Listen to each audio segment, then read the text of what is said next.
Pagi itu pasar kembali berdenyut seperti biasa, riuh oleh teriakan pedagang dan denting timbangan besi yang saling beradu. Bau tanah basah bercampur amis ikan dan asap gorengan menyesakkan udara. Namun di salah satu sudut pasar, ada satu pemandangan yang selalu membuat siapapun menunduk cepat-cepat. Sebuah gerobak mie ayam tua, catnya mengelupas, rodanya berdecit pelan, berdiri seperti tubuh renta yang dipaksa tetap tegak di tengah arus kejam kehidupan. Di balik gerobak itu, berdirilah seorang lelaki tua dengan punggung sedikit membungkuk. Rambutnya memutih, wajahnya keriput oleh waktu dan luka yang tak pernah sempat sembuh sempurna. Tangannya gemetar saat menata mangkuk, bukan karena usia semata, tetapi karena ia tahu, sebentar lagi hari akan kembali menagih harga dari keberadaannya di pasar ini. Setiap pagi ia datang membawa mie dan doa, dan setiap sore ia pulang membawa lebam. Tak lama kemudian, suara langkah berat memecah hiruk-pikuk. 3 pria bertubuh besar, kulit penuh tato, mendekat dengan senyum yang tak pernah menyentuh mata. Pasar seketika melambat, pedagang sayur menunduk, tukang daging berpura-pura sibuk, pembeli menarik anak-anak mereka menjauh. Semua tahu apa yang akan terjadi, dan semua memilih untuk tidak melihat. Salah satu dari mereka menendang kaki gerobak hingga mangkuk bergetar. "Bayar," katanya singkat, dingin, tanpa emosi. Lelaki tua itu tak menjawab. Ia hanya mengangguk pelan, merogoh saku kain lusuhnya. Tangannya belum sempat keluar, sebuah pukulan mendarat di bahunya. Tubuh renta itu terhuyung, namun ia tetap berdiri, menahan napas, menahan rasa perih yang menjalar sampai ke tulang. Tak ada teriakan, tak ada perlawanan. Hanya suara napas berat dan tawa pelan para preman. Seorang ibu yang berdiri tak jauh dari sana menutup mulutnya, matanya berkaca-kaca, tapi kakinya tak bergerak. Rasa takut telah mengikat seluruh pasar, lebih kuat dari rasa iba. Diam adalah satu-satunya cara bertahan hidup di bawah bayang-bayang kekuasaan. Uang receh dan beberapa lembar lusuh berpindah tangan. Tak cukup, sebuah tamparan kembali mendarat, kali ini lebih keras. Lelaki tua itu tersungkur sebentar, lututnya menyentuh tanah kotor pasar. Darah tipis mengalir dari sudut bibirnya, menetes di dekat roda gerobak mie ayamnya. Ia menutup mata sejenak, seolah berdoa dalam diam. Saat ia bangkit perlahan, tatapannya kosong namun dalam. Tidak ada dendam, tidak ada kebencian. Hanya kesabaran yang terlalu tua untuk dimengerti orang-orang di sekitarnya. Tak seorang pun tahu, di balik tubuh renta itu, ada sesuatu yang sedang ditahan, bukan karena lemah, melainkan karena janji lama yang belum waktunya dilanggar. Preman-preman itu pergi sambil tertawa, meninggalkan pasar dalam kesunyian yang memalukan. Aktivitas kembali berjalan, suara kembali ramai, seolah tak pernah ada apa-apa. Namun sejak pagi itu, pasar sebenarnya telah membisu. Karena tanpa mereka sadari, setiap pukulan yang diterima lelaki tua itu bukan hanya luka, melainkan pertanda bahwa kesabaran panjang sedang mendekati batasnya. Pasar memang kembali ramai setelah kejadian pagi itu, namun ada sesuatu yang berubah di udara. Tawa terdengar lebih dipaksakan, langkah kaki terasa lebih cepat, dan mata-mata selalu waspada menoleh ke segala arah. Di sudut pasar, pedagang mie ayam tua itu kembali berdiri di balik gerobaknya, membersihkan darah kering di bibirnya dengan kain lusuh. Tak ada yang menanyakan keadaannya. Bukan karena tak peduli, tapi karena nama yang bersemayam di kepala semua orang lebih menakutkan daripada luka apapun, Bos Wisma. Bos Wisma bukan pedagang, bukan pula preman yang turun tangan langsung. Ia adalah bayangan yang menguasai pasar dari kejauhan, penguasa lahan yang namanya tak pernah disebut dengan suara lantang. Orang-orang mengenalnya dari cerita, berbisik, tentang kios yang tiba-tiba tutup, tentang pedagang yang menghilang, tentang keluarga yang terpaksa pindah tanpa pernah kembali. Semua bermuara pada satu kesimpulan, siapapun yang melawan Bos Wisma, tak akan bertahan lama. Di sebuah bangunan 2 lantai tak jauh dari pasar, Bos Wisma duduk santai di kursi kayu besar. Tubuhnya gemuk, wajahnya selalu tersenyum, namun matanya dingin dan kosong. Laporan pagi itu sampai kepadanya tanpa emosi, seolah hanya kabar cuaca. "Pedagang mie ayam itu masih bandel," ujar salah satu anak buahnya. Bos Wisma tertawa kecil, lalu mengangguk pelan, tanda bahwa tekanan harus dilipat gandakan. Sementara itu, di pasar, para preman kembali berkeliaran seperti serigala yang baru saja mencicipi darah. Mereka memandang gerobak mie ayam dengan sorot mata merendahkan. Bagi mereka, lelaki tua itu hanyalah simbol kelemahan yang harus terus diinjak agar yang lain tetap patuh. Mereka tak tahu, setiap hinaan justru seperti mengetuk pintu yang selama ini terkunci rapat. Siang menjelang, matahari tepat di atas kepala.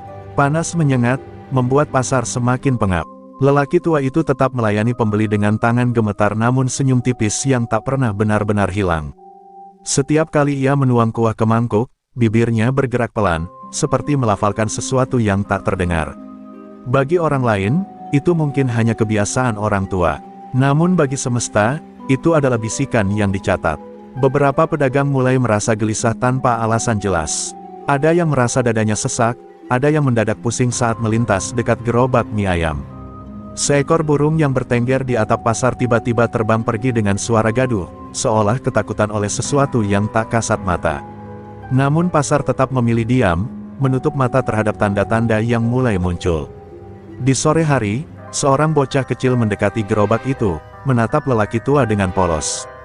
"Kakek nggak sakit?" tanyanya lirih. Lelaki tua itu terdiam sesaat, lalu mengusap kepala bocah tersebut dengan tangan bergetar. "Kakek baik-baik saja," jawabnya pelan. Di balik kalimat sederhana itu, tersimpan keyakinan yang jauh lebih besar daripada rasa sakit di tubuhnya. Saat matahari mulai condong ke barat, bayangan gerobak mie ayam memanjang di tanah pasar, seperti sosok lain yang berdiri di belakang lelaki tua itu. Bayangan itu tampak lebih tegak, lebih kokoh, seolah bukan miliknya.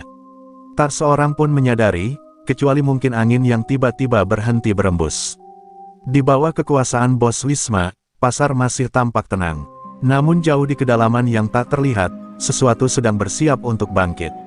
Malam turun perlahan, menyelimuti pasar dengan lampu-lampu redup yang menggantung lelah. Para pedagang satu persatu menutup kios, namun gerobak mie ayam itu masih bertahan lebih lama dari biasanya.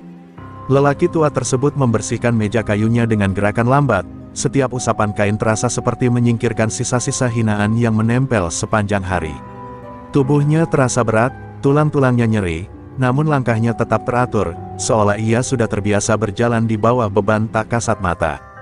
Ketika pasar hampir sepi, suara tawa kasar kembali terdengar. Preman-preman itu datang lagi, kali ini dengan wajah lebih garang. Tanpa banyak bicara, salah satu dari mereka menarik kerah baju lelaki tua itu, sementara yang lain menendang ember kuah hingga tumpah membasahi tanah. Bau kaldu bercampur debu dan darah tipis yang kembali muncul dari luka lama di sudut bibirnya. Sebuah pukulan menghantam dadanya, lelaki tua itu terbatuk keras, napasnya tersengal, namun matanya tetap terbuka. Ia tidak memohon, tidak meratap. Setiap serangan ia terima dengan tubuh yang gemetar namun jiwa yang anehnya tenang. Seolah ia tahu, rasa sakit ini hanyalah bagian dari perjalanan panjang yang harus dilewati. Seorang preman tertawa sambil menginjak mie yang berserakan di tanah. "Beginilah nasib orang kecil," katanya sinis. Ucapan itu menusuk lebih dalam daripada pukulan manapun. Namun lelaki tua itu hanya menunduk, memungut mie yang masih bisa diselamatkan, seakan setiap helai mie adalah amanah yang tak boleh disia-siakan.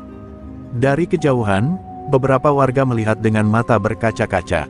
Ada yang menggenggam tangan pasangannya erat-erat, ada yang memalingkan wajah sambil menahan gemetar.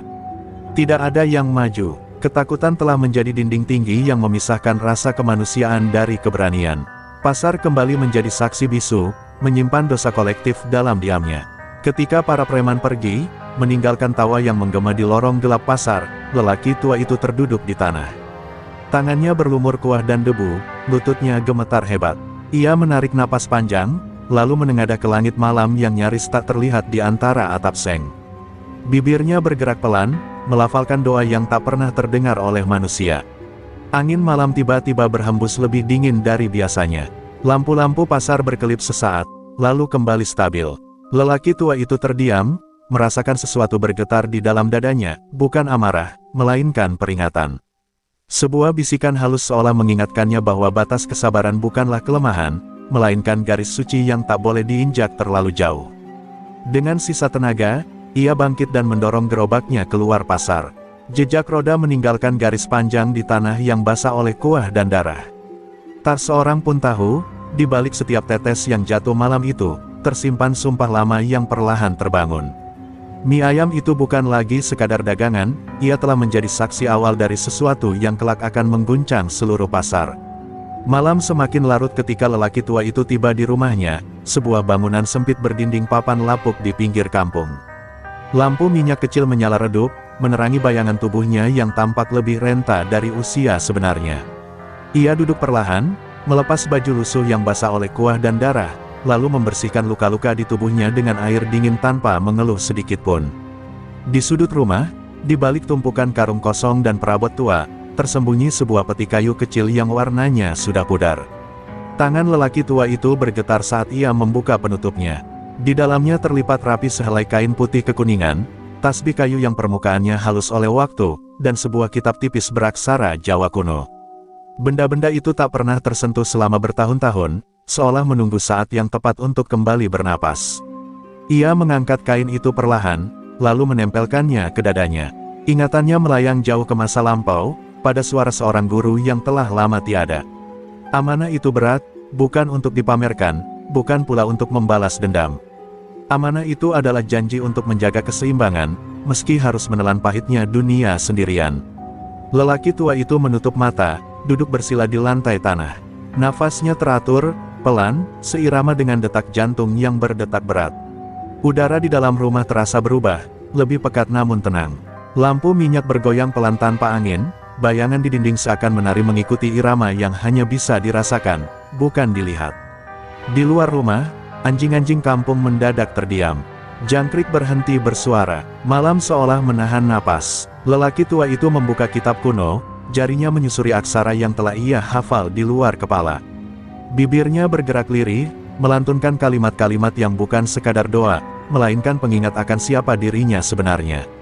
Namun di tengah ketenangan itu, wajah-wajah preman pasar terlintas di benaknya. Ia menghela napas panjang, belum waktunya, hatinya masih menahan diri, meski tubuhnya semakin sering diuji. Amanah ini bukan tentang melampiaskan amarah, melainkan tentang menunggu tanda yang benar-benar tak bisa diabaikan. Ia menutup kembali peti kayu itu dengan hati-hati, menyembunyikannya seperti semula. Kain lusuh kembali menutupi rahasia besar yang berdiam di rumah reot itu. Lelaki tua itu bangkit, merebahkan tubuhnya di dipan bambu yang berderit pelan, seakan ikut merasakan lelahnya sang tuan. Sebelum terlelap, ia menatap langit-langit rumah yang retak-retak. Dalam diam, ia tahu satu hal pasti, setiap hinaan, setiap tetes darah yang jatuh di pasar, telah dicatat. Dan ketika amanah itu akhirnya harus dibuka, tak hanya pasar yang akan berubah, melainkan nasib banyak orang yang selama ini mengira kekuasaan adalah segalanya. Pagi datang dengan cahaya pucat yang menyelinap melalui celah-celah papan rumah reot itu. Lelaki tua terbangun sebelum ayam berkokok, tubuhnya terasa kaku, namun pikirannya jernih. Ia duduk sejenak di tepi dipan bambu, menatap peti kayu yang tersembunyi di sudut rumah. Ada denyut halus di dadanya, seperti panggilan dari masa lalu yang kembali mengetuk dengan lebih tegas dari sebelumnya. Ingatan membawanya jauh, pada masa ketika namanya bukan sekadar pedagang mie ayam tua. Ia teringat sosok bersorban sederhana yang mengajarinya diam lebih tajam daripada teriakan, dan sabar lebih berat daripada pedang. Sunan Kalijaga bukan hanya nama dalam sejarah, melainkan jiwa yang diwariskan melalui laku, menyatu dengan rakyat, menyamarkan kekuatan dalam kesederhanaan, dan menjaga agar kebenaran tak lahir dari kesombongan. Ia teringat bagaimana garis amanah itu diturunkan, bukan lewat darah semata, melainkan lewat pilihan. Banyak yang kuat, namun tak semua sanggup menahan diri. Banyak yang berilmu, namun sedikit yang mau hidup diinjak demi menjaga keseimbangan. Ia dipilih bukan karena paling hebat, melainkan karena paling mampu diam ketika dunia memaksa untuk melawan. Sambil menyiapkan dagangan, ia mengikat kembali luka di lengannya dengan kain bersih. Setiap lilitan seperti mengikat tekad agar tetap berada di jalur yang benar. Gerobak mie ayam ia dorong keluar rumah, rodanya berderit pelan, seakan tahu bahwa beban hari ini tak hanya mie dan kuah, tetapi juga jejak sejarah yang ikut berjalan bersamanya. Di pasar, suasana terasa berbeda. Beberapa pedagang memandangnya lebih lama dari biasanya, seolah ingin berkata sesuatu namun mengurungkan niat. Ada rasa ganjil yang tak bisa dijelaskan, seperti bayangan masa lalu yang berdiri di antara kios-kios. Lelaki tua itu menyapa dengan anggukan kecil, senyum tipisnya tetap sama, seolah tak ada apapun yang berubah. Tanpa ia sadari, dari kejauhan, sepasang mata mengamatinya dengan saksama. Seorang pria muda berdiri di balik tumpukan karung beras, wajahnya tegang, matanya bergetar oleh rasa tak percaya. Ia mengenali langkah itu, cara menunduk itu, dan ketenangan yang tak wajar di tengah penderitaan. Ingatan pria muda itu berkelindan dengan kenangan lama tentang seseorang yang pernah menyelamatkan nyawanya dalam sunyi. Sementara itu, nama bos Wisma kembali bergaung di antara para preman. Ada perintah baru, tekanan harus ditambah, pelajaran harus dipertegas. Kekuasaan tak suka pada hal-hal yang terlalu sabar, karena kesabaran seringkali menyimpan kekuatan yang tak bisa dibeli. Tanpa mereka sadari, setiap ancaman justru semakin mendekatkan waktu yang selama ini ditahan. Lelaki tua itu menata mangkuk, menuang kuah perlahan, uapnya naik seperti asap tipis yang membentuk bayangan samar. Di balik gerakan sederhana itu, jejak Sunan Kalijaga berdenyut kembali, bukan sebagai legenda yang haus puja, melainkan sebagai laku hidup yang siap berdiri ketika kezaliman melampaui batas. Pasar belum tahu, tetapi hari-hari tenang yang palsu itu mulai menghitung sisa waktunya. Hari itu pasar belum sepenuhnya ramai ketika sekelompok pria asing masuk dengan langkah berat. Wajah mereka lebih keras, sorot mata mereka lebih dingin daripada preman-preman sebelumnya. Tubuh-tubuh kekar itu bergerak tanpa ragu, seolah pasar ini sudah lama menjadi milik mereka.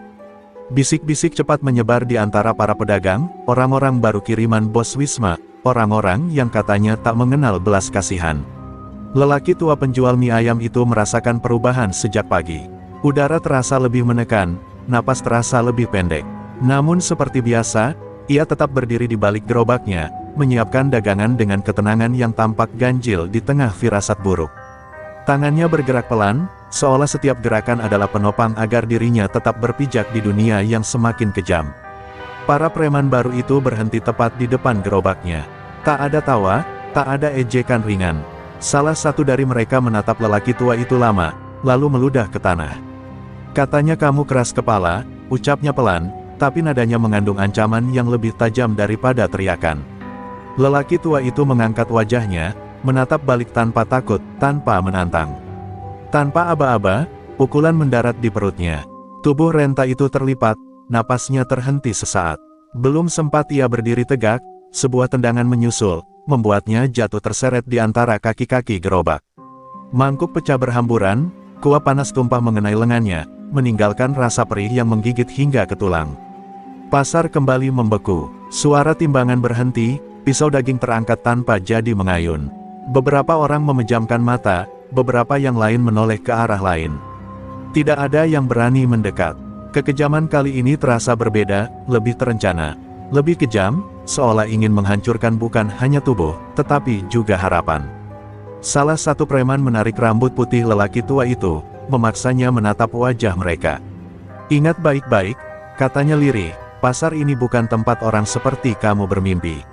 Sebuah pukulan terakhir mendarat di wajahnya, membuat darah segar mengalir lebih deras. Namun di balik darah itu, tatapan lelaki tua itu tetap jernih, tenang dengan cara yang justru membuat mereka tak nyaman. Dari kejauhan, pria muda yang sejak kemarin mengamati mengepalkan tangan. Dadanya naik turun menahan amarah. Setiap nalurinya berteriak untuk maju, untuk melawan, untuk menghentikan semua ini. Namun ia teringat satu hal, tatapan sang guru di masa lalu, tatapan yang selalu berkata bahwa bertindak tanpa waktu adalah awal dari kehancuran.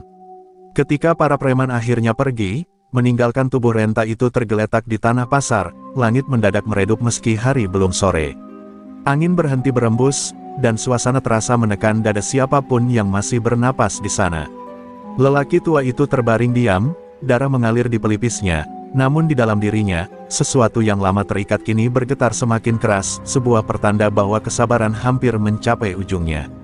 Pasar perlahan kembali bergerak setelah kejadian itu, namun langkah-langkah terasa ragu, seolah tanah yang dipijak masih menyimpan rasa bersalah.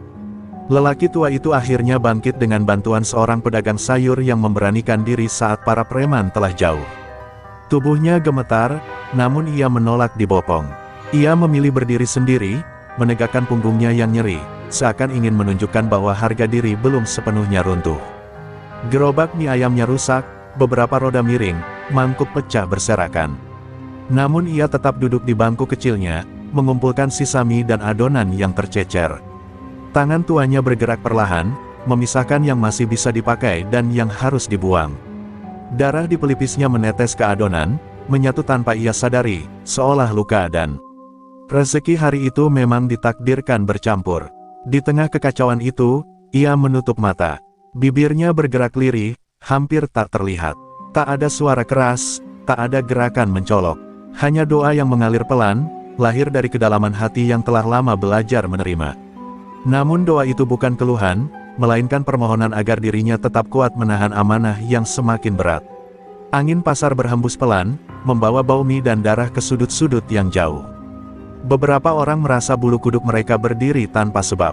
Ada yang mendadak merasa dingin meski matahari masih tinggi. Tak seorang pun tahu bahwa doa yang terucap di atas adonan mie itu bukan doa sembarangan, melainkan laku batin yang telah diwariskan selama berabad-abad.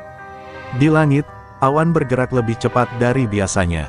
Cahaya matahari meredup sesaat, lalu kembali terang, membuat bayangan gerobak itu tampak bergeser sendiri. Lelaki tua itu membuka mata, menatap adonan di depannya dengan pandangan yang lebih dalam. Dalam hatinya, ia tahu, setiap tetes darah yang jatuh hari ini telah menjadi saksi. Pria muda yang sejak tadi mengamati akhirnya melangkah mendekat, namun berhenti beberapa meter dari gerobak. Ia melihat bibir lelaki tua itu berhenti bergerak, lalu sang guru menoleh ke arahnya sejenak. Tatapan mereka bertemu, tak ada kata, namun pesan itu sampai dengan jelas, bersabarlah, waktunya belum tiba. Sore itu, tak satu pun mangkuk mie terjual. Namun lelaki tua itu tetap membereskan dagangannya dengan tenang, seolah hari ini adalah hari yang sempurna. Ia menyeka adonan terakhir, membungkusnya rapi, lalu menghela napas panjang. Di dalam dadanya, ada getaran yang belum pernah sekuat ini sebelumnya, bukan amarah, melainkan panggilan. Saat ia mendorong gerobaknya keluar pasar, langkahnya terlatih namun mantap. Dari balik kerumunan, beberapa pasang mata mengikuti dengan perasaan campur aduk antara takut dan hormat yang belum mereka pahami. Tak seorang pun menyadari, doa yang terucap di atas adonan mie itu telah didengar. Dan ketika doa itu dijawab, pasar yang selama ini membisu tak akan punya tempat untuk bersembunyi. Malam itu pasar benar-benar sepi, namun kesunyian terasa berbeda, lebih berat, seolah ada sesuatu yang tertinggal di antara kios-kios kosong. Beberapa pedagang mengaku sulit tidur, bayangan wajah lelaki tua penjual mie ayam terus terlintas di benak mereka. Rasa bersalah menyelinap di sela-sela kantuk, menekan dada, membuat napas terasa sempit tanpa sebab yang jelas. Di sisi lain pasar, para preman yang siang tadi bertindak brutal mulai merasakan keganjilan. Salah satu dari mereka terbangun dengan keringat dingin, jantung berdegup kencang setelah mimpi melihat gerobak mie ayam berdiri di tengah pasar kosong, dikelilingi bayangan hitam tanpa wajah. Ia mencoba tertawa dan menepisnya sebagai mimpi buruk, namun ketakutan itu menempel seperti bau darah yang tak mau hilang. Keesokan paginya, langkah mereka tak lagi seangkuh sebelumnya. Tubuh terasa berat, kepala pusing, dan tangan gemetar tanpa alasan. Seorang preman mendadak muntah saat melintas dekat gerobak yang kini terparkir di sudut pasar.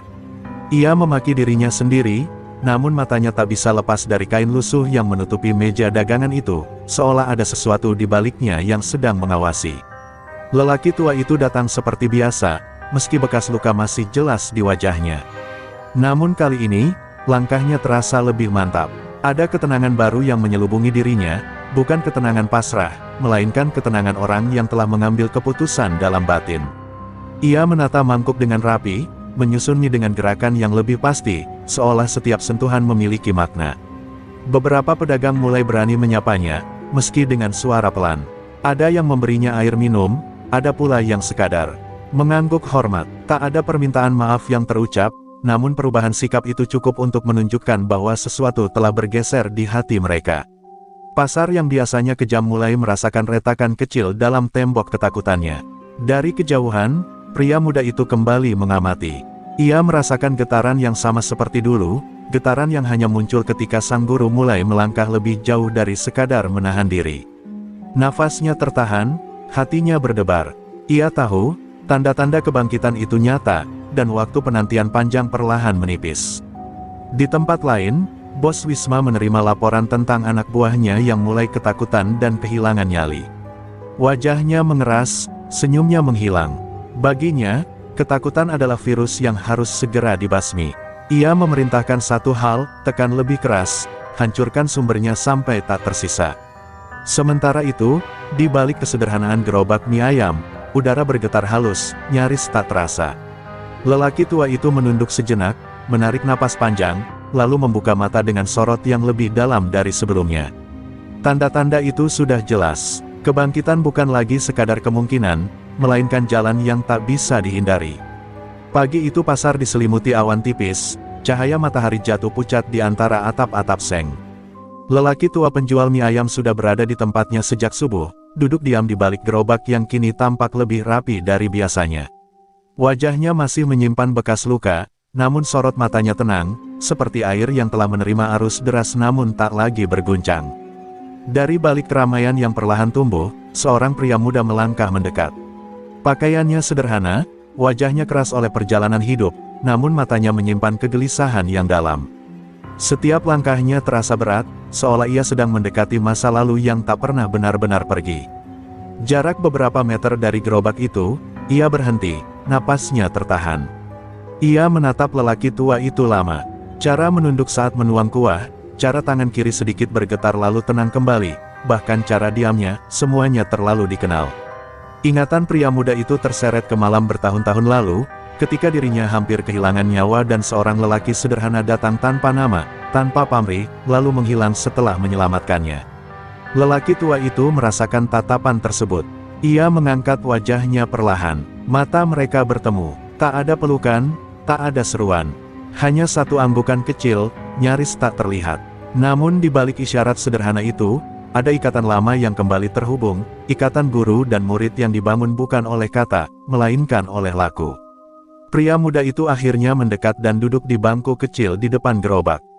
"Kakek masih ingat saya?" tanyanya lirih. Lelaki tua itu tersenyum tipis. "Orang yang pernah diselamatkan tak pernah benar-benar pergi," jawabnya pelan. Kalimat itu membuat dada pria muda itu bergetar, matanya berkaca-kaca. Ia menunduk, menahan emosi yang menumpuk selama bertahun-tahun. "Mereka sudah keterlaluan," katanya dengan suara bergetar. "Izinkan saya," kalimat itu terhenti. Lelaki tua itu mengangkat tangan, isyarat yang dulu sering ia gunakan. Larangan tanpa kata, tegas namun penuh kasih. "Belum," ujar lelaki tua itu singkat. Nada suaranya lembut, namun mengandung beban yang tak bisa dibantah. "Jika kau melangkah sekarang, kau akan menghancurkan lebih dari yang kau selamatkan." Pria muda itu mengepalkan tangan di pangkuannya, berusaha menerima kebenaran yang terasa pahit. Di sekitar mereka, pasar terus bergerak tanpa menyadari pertemuan penting itu. Namun udara terasa lebih padat, seolah dua jalan nasib baru saja bersilangan. Murid telah kembali, bukan untuk mengambil alih, melainkan untuk bersaksi. Dan lelaki tua itu tahu, ketika murid yang lama kembali, biasanya itu pertanda bahwa akhir dari sebuah penantian panjang sudah semakin dekat. Hari semakin siang ketika pria muda itu masih duduk diam di depan gerobak mie ayam. Tangannya mengepal, rahangnya mengeras, namun matanya terus mencuri pandang ke arah lelaki tua yang tetap tenang menata dagangan. Di balik ketenangan itu, ia merasakan dinding tak kasat mata yang memisahkan keinginannya untuk bertindak dengan kehendak sang guru yang menahannya.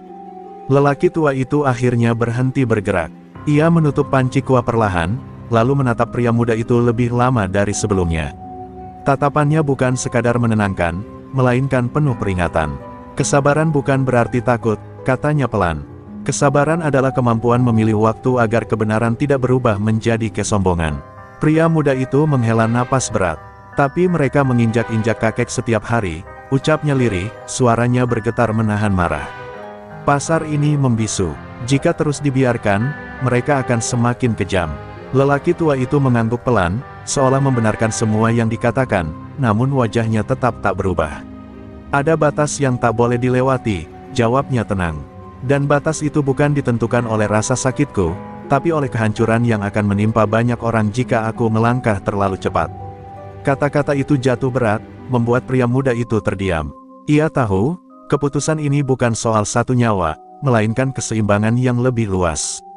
Sementara itu, dari kejauhan, beberapa preman memperhatikan mereka dengan curiga. Mereka tak tahu siapa pria muda itu, namun kehadirannya membuat mereka merasa tidak nyaman. Ada sesuatu dalam cara duduknya, dalam cara ia memandang, yang berbeda dari warga pasar kebanyakan. Ketidaknyamanan itu berubah menjadi bisik-bisik, lalu laporan kecil yang segera mengalir ke telinga Bos Wisma. Di tempatnya yang megah, Bos Wisma mendengar kabar tentang orang baru di dekat gerobak mie ayam. Senyumnya kembali muncul, tipis namun berbahaya. Baginya, setiap hubungan adalah celah yang bisa diputus, setiap keberanian adalah api yang harus dipadamkan sebelum membesar. Ia memberi perintah singkat, dingin, tanpa emosi. Kembali di pasar, lelaki tua itu meraih tangan pria muda itu sebentar. Sentuhannya ringan, namun membuat tubuh pria muda itu bergetar. "Jika kau benar-benar muridku," ucapnya pelan, "kau akan menahan dirimu hari ini." Matanya menatap dalam, seolah menanamkan pesan terakhir yang tak boleh dilanggar. Pria muda itu menunduk, menarik tangannya perlahan. Dadanya sesak, namun ia mengangguk. Ia tahu, ini bukan sekadar larangan biasa. Ini adalah ujian terakhir sebelum jalan panjang itu benar-benar berubah arah. Di sekeliling mereka, pasar tetap sibuk, namun suasana terasa tegang, seperti senar yang ditarik semakin kencang. Saat pria muda itu akhirnya berdiri dan melangkah menjauh, lelaki tua itu kembali ke gerobaknya. Namun kali ini, bayangannya di tanah tampak berbeda, lebih tegak, lebih jelas. Larangan telah diucapkan, keputusan telah ditegaskan. Dan ketika larangan terakhir telah jatuh, biasanya semesta tak akan memberi peringatan lagi sebelum semuanya berubah. Siang itu pasar mendadak gaduh bukan oleh teriakan pedagang, melainkan oleh iring-iringan langkah berat yang datang serempak. Orang-orang spontan menepi ketika sosok yang selama ini hanya disebut lewat bisikan akhirnya muncul. Bos Wisma berjalan di tengah pengawalnya, tubuhnya dibalut kemeja rapi yang kontras dengan lantai pasar yang kotor. Senyum tipis menghiasi wajahnya, senyum orang yang terbiasa melihat orang lain menunduk. Ia berhenti tepat di depan gerobak mie ayam tua itu. Suasana pasar seketika membeku. Tak ada yang berani bergerak, bahkan napas pun terasa tertahan. Lelaki tua itu tetap berdiri di balik gerobak, menatap panci kuahnya, seolah kehadiran penguasa pasar itu tak lebih dari bayangan lewat. Bos Wisma melirik gerobak itu dari ujung kaki sampai kepala. "Jadi kamu sumber keresahan ini," katanya pelan, suaranya halus namun menusuk. Ia mengulurkan tangan, lalu tanpa ragu menendang gerobak itu hingga berderak keras. Mangkuk-mangkuk berguncang, kuah hampir tumpah, dan jerit kecil terdengar dari beberapa pedagang yang menyaksikan. Belum puas, Bos Wisma melangkah lebih dekat. Dengan sepatu mengilapnya, ia menginjak adonan mie yang baru saja disiapkan. "Ini," katanya sambil tersenyum, "ini yang kamu banggakan." Adonan itu hancur di bawah telapak kakinya, menyatu dengan debu dan kotoran pasar. Penghinaan itu terasa lebih kejam daripada pukulan manapun sebelumnya. Lelaki tua itu akhirnya mengangkat wajahnya. Matanya tenang, namun kedalamannya membuat beberapa pengawal Bos Wisma merasa tak nyaman. Ia tak berkata apa-apa, tangannya hanya mengepal pelan di balik kain lusuh, menahan sesuatu yang bergejolak di dalam dada. Pasar menahan napas, menunggu apakah kali ini ia akan jatuh seperti sebelumnya. Bos Wisma tertawa kecil, mendekatkan wajahnya. "Dengar baik-baik," katanya lirih, cukup keras untuk didengar orang-orang di sekitar. "Di tempat ini, aku adalah hukum. Kau hidup karena aku izinkan. Kau berdiri karena aku belum bosan." Kata-kata itu melayang di udara seperti racun, meresap ke dalam kesunyian. Di kejauhan, pria muda itu menyaksikan semuanya dengan tubuh kaku. Setiap larangan sang guru terngiang di kepalanya, namun apa yang ia lihat kini melampaui batas yang selama ini ditahan. Dadanya terasa terbakar, napasnya berat, namun kakinya tetap terpaku. Ia tahu, momen ini bukan miliknya untuk bergerak. Saat Bos Wisma berbalik pergi, meninggalkan adonan hancur dan gerobak yang miring, sesuatu yang halus namun nyata bergetar di udara. Lelaki tua itu menunduk, memungut sisa mie dengan tangan yang kini berhenti gemetar. Dalam diam, sebuah batas telah dilanggar. Dan ketika penghinaan terbesar telah terjadi, kesabaran tak lagi sekadar pilihan, ia berubah menjadi panggilan yang tak bisa ditolak. Setelah Bos Wisma pergi, pasar tak langsung kembali hidup. Orang-orang tetap berdiri kaku di tempat masing-masing, seolah waktu berhenti tepat di atas adonan mie yang hancur. Tak ada yang berani mendekat, tak ada yang berani bersuara. Bahkan suara lalat pun seakan menghilang. Kesunyian itu bukan sekadar diam, melainkan rasa takut yang menekan dada. Lelaki tua itu masih menunduk. Tangannya memungut sisa mie yang tercampur debu, gerakannya lambat namun pasti. Setiap helai yang ia angkat terasa seperti mengangkat harga diri yang diinjak-injak di depan umum. Tak ada air mata, tak ada gerakan tergesa. Justru ketenangan itulah yang membuat beberapa orang merinding tanpa tahu sebabnya. Angin yang sejak pagi berhembus tiba-tiba berhenti. Kain-kain kios yang biasanya berkibar mendadak lunglai. Bayangan gerobak mie ayam di tanah tampak semakin gelap, lebih tebal dari seharusnya. Seorang pedagang tua di seberang pasar tanpa sadar memegang dadanya. Napasnya terasa berat, seolah udara di sekeliling berubah menjadi lebih rapat. Lelaki tua itu perlahan berdiri tegak. Punggungnya yang biasanya membungkuk kini lurus, meski hanya sesaat. Ia memejamkan mata, menarik napas dalam-dalam. Bibirnya bergerak, bukan dalam doa panjang, melainkan satu kalimat pendek yang nyaris tak terdengar. Namun getarannya menjalar, seperti riak kecil yang menyentuh seluruh penjuru pasar. Pria muda yang menyaksikan dari kejauhan merasakan jantungnya berdetak lebih keras. Ia mengenali tanda itu, bukan amarah yang meledak, melainkan keputusan yang akhirnya diambil. Kakinya gemetar, bukan karena takut, melainkan karena ia tahu, setelah momen ini, tak ada lagi jalan untuk kembali seperti semula. Beberapa preman yang masih berada di ujung pasar mendadak saling pandang. Ada rasa tidak nyaman yang menusuk tanpa sebab. Salah satu dari mereka mengusap lengannya sendiri, bulu kuduknya berdiri. Kenapa tiba-tiba dingin? Gumamnya, meski matahari masih tinggi dan terik. Lelaki tua itu membuka mata. Tatapannya menyapu pasar perlahan, bukan dengan kemarahan, melainkan dengan kesedihan yang dalam. Kesedihan pada manusia yang terlalu lama hidup dalam ketakutan hingga lupa bagaimana rasanya membela kebenaran. Tatapan itu berhenti sejenak, lalu kembali menunduk. Ia merapikan kain lusuhnya, menyusun kembali mangkuk yang masih utuh, lalu memegang gerobaknya erat. Tak ada teriakan, tak ada ancaman. Namun pasar tahu, entah bagaimana caranya, bahwa kesunyian ini bukan akhir.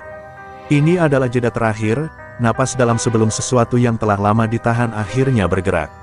Langkah lelaki tua itu terdengar jelas di tengah pasar yang membeku. Setiap pijakan kakinya seolah memantul di udara yang menegang, membuat beberapa orang tanpa sadar mundur selangkah. Tangannya masih menggenggam pinggir gerobak, namun kini bukan untuk bersandar, melainkan seperti menahan sesuatu agar tak tumpah sebelum waktunya. Para preman yang masih berada di sekitar pasar tertawa kaku, berusaha menutupi rasa tak nyaman yang makin menggerogoti. Salah satu dari mereka melangkah maju, hendak melontarkan ejekan, namun kata-kata itu tertelan sendiri. Napasnya mendadak berat, dadanya terasa ditekan oleh sesuatu yang tak terlihat. Ia berhenti, matanya membelalak, tubuhnya gemetar.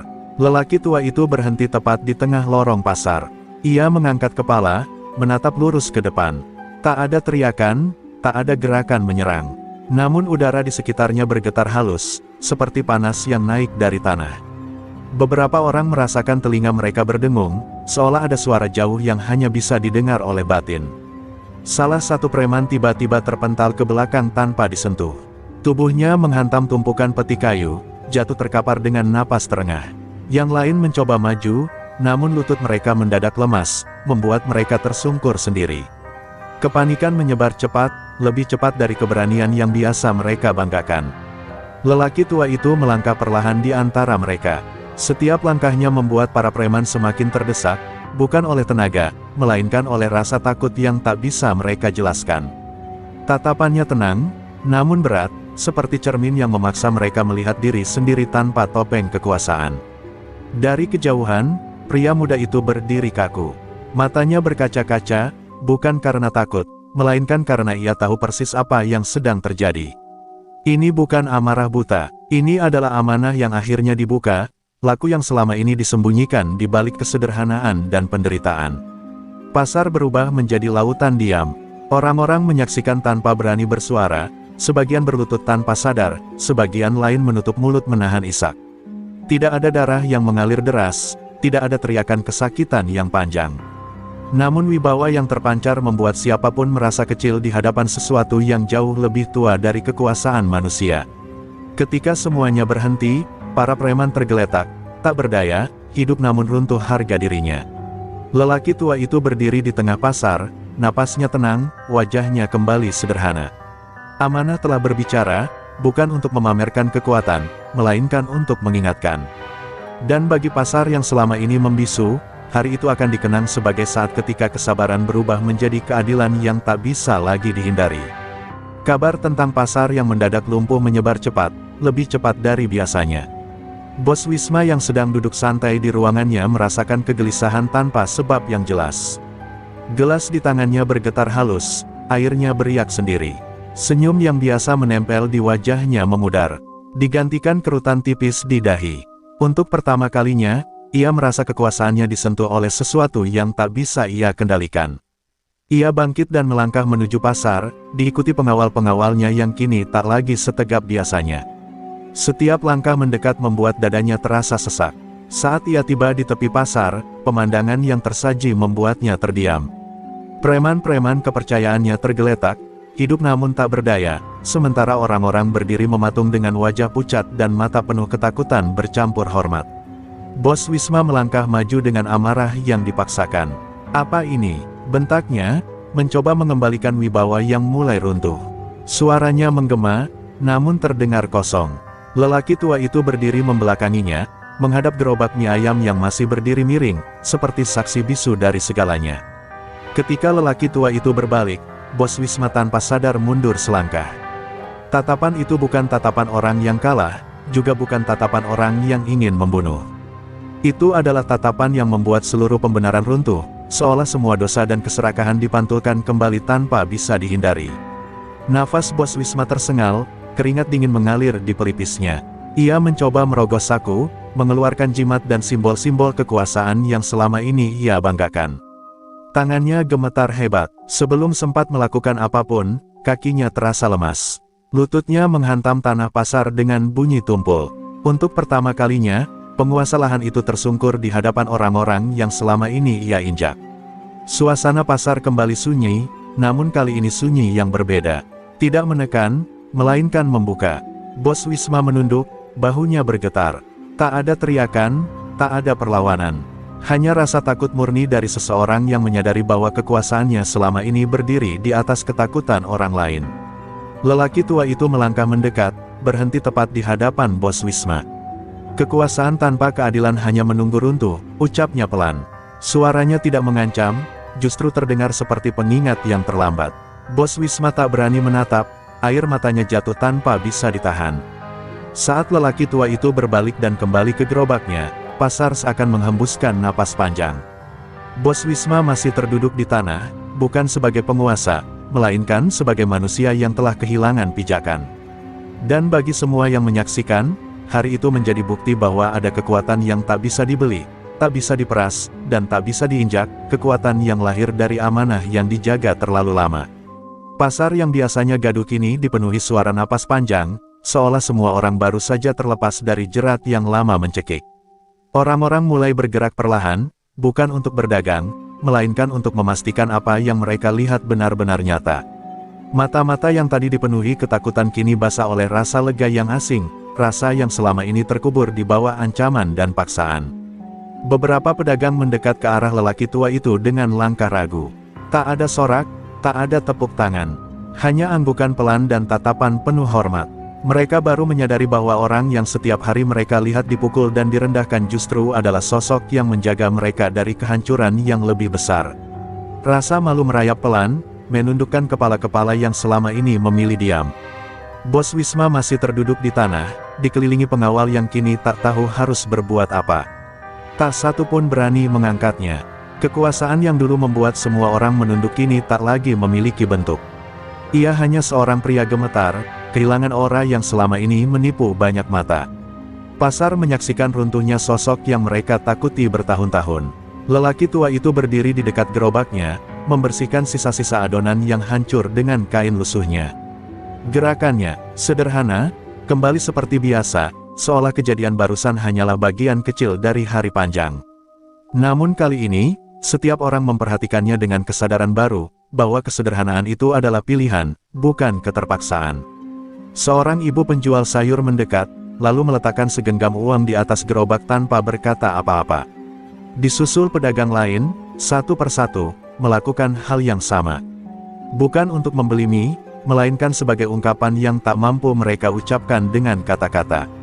Lelaki tua itu menggeleng pelan, menolak sebagian, menerima sekadarnya, tetap setia pada laku yang ia pegang.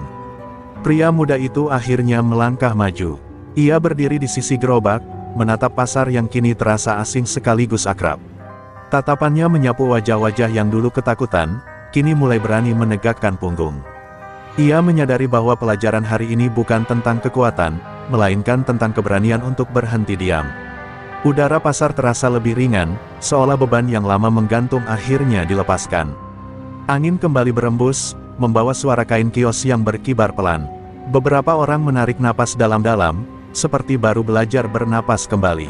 Kebenaran yang selama ini ditekan akhirnya menemukan ruangnya sendiri. Lelaki tua itu mendorong gerobaknya perlahan, hendak pulang. Namun kali ini, lorong pasar terbuka lebar tanpa rasa takut. Orang-orang memberi jalan dengan kepala tertunduk hormat. Pasar telah menyaksikan kebenaran, bukan sebagai tontonan, melainkan sebagai cermin. Dan bagi mereka semua, hari itu menandai akhir dari kebisuan yang terlalu lama dipelihara. Sore itu langit berwarna jingga pucat ketika lelaki tua mendorong gerobaknya keluar dari pasar. Langkahnya pelan, namun ringan, seolah beban yang selama ini mengikat punggungnya telah dilepaskan. Di belakangnya, pasar kembali hidup, namun bukan dengan kebisingan lama, melainkan dengan kehati-hatian yang penuh kesadaran. Setiap orang tahu, hari ini mereka telah melihat sesuatu yang tak akan mudah dilupakan. Di rumah reyotnya, lelaki tua itu duduk di lantai tanah, membuka peti kayu kecil yang selama ini menyimpan rahasia. Ia mengeluarkan kain tua, tasbih kayu, dan kitab beraksara Jawa kuno. Tangannya berhenti sejenak di atas benda-benda itu, seolah berpamitan. Amanah telah dijalankan, bukan untuk menunjukkan kuasa, melainkan untuk mengembalikan keseimbangan yang sempat runtuh. Ia membersihkan kain itu dengan air bersih, lalu melipatnya kembali dengan rapi. Tak ada sorot kebanggaan di matanya, hanya ketenangan yang dalam. Ia tahu, amanah bukan sesuatu yang harus selalu terbuka. Justru dengan menutupnya kembali, dunia diberi kesempatan untuk berjalan dengan caranya sendiri. Di luar rumah, pria muda berdiri menunggu. Wajahnya penuh hormat, matanya menyimpan banyak pertanyaan yang tak terucap. Lelaki tua itu menoleh, lalu tersenyum tipis. "Kau sudah melihat cukup," katanya pelan. "Sekarang tugasmu bukan mengingat kekuatan, tapi mengingat alasan mengapa kekuatan itu disembunyikan." Pria muda itu menunduk dalam-dalam. Dadanya bergetar, bukan oleh amarah, melainkan oleh pemahaman yang baru tumbuh. Ia tahu, menjadi penerus bukan berarti menggantikan, melainkan menjaga agar amanah tetap hidup tanpa harus selalu terlihat. Ia menerima pesan itu seperti menerima beban yang kelak akan diuji oleh waktu. Malam turun perlahan, jangkrik kembali bersuara, angin kembali berhembus wajar. Lelaki tua itu menutup peti kayu dan menyimpannya kembali di sudut rumah. Lampu minyak bergoyang pelan, memantulkan bayangan yang kini kembali membungkuk, kembali sederhana. Tak ada lagi getaran besar di udara, seolah semesta pun sepakat untuk menenangkan diri. Keesokan harinya, lelaki tua kembali ke pasar seperti biasa.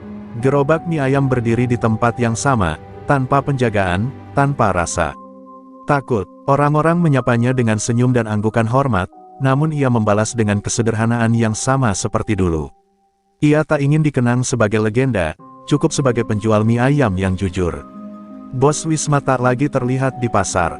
Kekuasaan yang dulu mencengkeram perlahan menghilang, digantikan aturan baru yang lebih manusiawi. Pasar belajar berdiri tanpa bayang-bayang ketakutan, meski bekasnya masih terasa di sudut-sudut ingatan.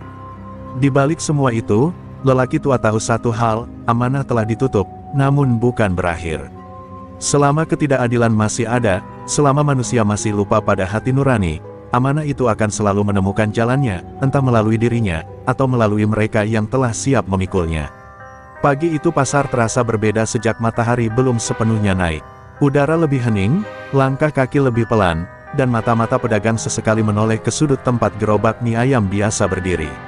Namun sudut itu kosong, tak ada suara roda berderit, tak ada uap kuah yang mengepul, tak ada sosok renta yang biasa menunduk sabar menanti pembeli. Beberapa orang mendekat, memastikan apa yang mereka lihat bukan sekadar keterlambatan biasa. Bangku kecil tempat lelaki tua itu duduk kosong, bersih, seolah tak pernah disentuh. Hanya ada sehelai kain lusuh terlipat rapi di atas meja kayu, tertiup angin pagi yang dingin. Kain itu tampak biasa, namun entah mengapa tak seorang pun berani menyentuhnya. Kabar menyebar cepat. Pedagang sayur, Tukang daging, pembeli langganan, semua bertanya dengan suara pelan. Tidak ada yang tahu kemana lelaki tua itu pergi. Rumah reyotnya di pinggir kampung juga kosong.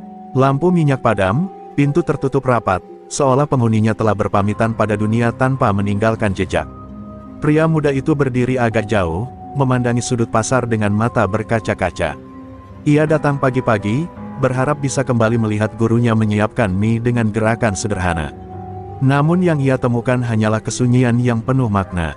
Ia menunduk, menarik napas panjang, lalu tersenyum tipis, senyum orang yang akhirnya mengerti. Hari itu pasar tetap buka, transaksi tetap berjalan, namun ada sesuatu yang hilang. Orang-orang mulai lebih berani menegur ketidakadilan kecil, lebih cepat menolong sesama. Seolah kehadiran lelaki tua itu masih tinggal di antara mereka, bukan dalam wujud tubuh, melainkan dalam keberanian yang pelan-pelan tumbuh. Menjelang siang, angin berhembus membawa aroma samar yang familiar.